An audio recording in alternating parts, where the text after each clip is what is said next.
नमस्कार सांग मैंने आम जेहेतु ओडिया तो केबे ना केबे आमर ओडिया कीबोर्ड मोबाइल आम कि लिखापी केबे ना केबे आमर दरकार तो निश्चय पड़े।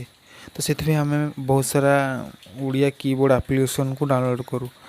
हेले मु आपन को एमती गोटे सिक्रेट ट्रिक विषय कहबी जहाँ को आप यूज कर कौन सी एप्लिकेशन को डाउनलोड करेंगे ना कि भी आपण करेंगे खाली बास आप गोटे सिक्रेट ट्रिक को फॉलो करेंगे। तो आपण मैंने अति सहज ओडिया भाषा को लिखिपारे। तो चलतु वीडियो को शेष पर्यंत देखा। तो सांग मैंने प्रथम आपण मोबाइल रे मैसेज एप्लिकेशन को ऑन करदे। मैसेज एप्लिकेशन ऑन कर सारापर आपने जेकोसी क्या गोटे भी मैसेज करने सिलेक्ट करने। तो मैसेज करने सिलेक्ट करने सिंपली कीबोर्ड को ओपन करने एमती किसी। तो कीबोर्ड को ओपन कर सारापर तो आप सामने किसी एमती किसी सेटिंग चित्र थी। तो सेटिंग चित्र को आपने क्लिक करेंगे। तो सेटिंग चित्र को क्लिक कर सारापर आपमती किसी बहुत सारा आसो। तो आपने लैंग्वेज सेटिंग क्लिक करेंगे।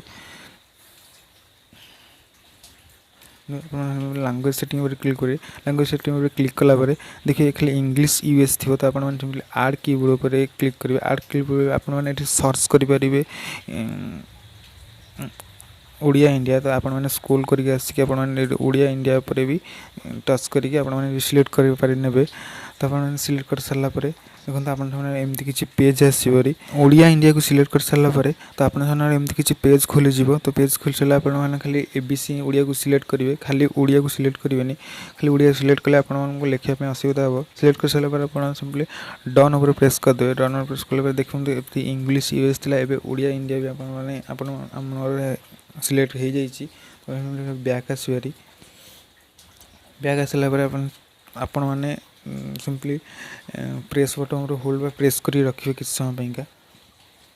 किसी समय प्रेस कर रखिले आप चेंज कीबोर्ड पे आस चेंज कीबोर्ड ओडिया इंडिया पर सिलेक्ट करदे। सिलेक्ट कर आप जहाँ भी इंग्लिश लिखे ताकू कीबोर्ड आप कीबोर्ड ताकू ओडिया परिणत करदेव। तो देखो मुझे गोटे लिखिकी आपको देखूँ जमीक कौन करुचु गोटे सांग को मैसेज करुँच कौन करुचु देखो मुझे इंग्लिश लिखुची से ऑटोमेटिक ओडिया रे कन्वर्ट हो सारा अलरेडी। तो आपठी भी एमती लिखिकी भी आप सांग को एसएमएस सेंड करेंगे। आप जेकोसी कम हो कि नोट्स हो कि जेकोसी कम हो एमती कीबोर्ड कर यूज करेंगे। देखो मुझे खाली ओडिया कीबोर्ड करके आपको देखा। तो ओडिया कीबोर्ड लिखा को बहुत असुविधा पुणी आप हैरान हे। तो देखो खाली ओडिया को सिलेक्ट कली ओडिया सिलेक्ट कर डन प्रेस करदेली सेव हो गला।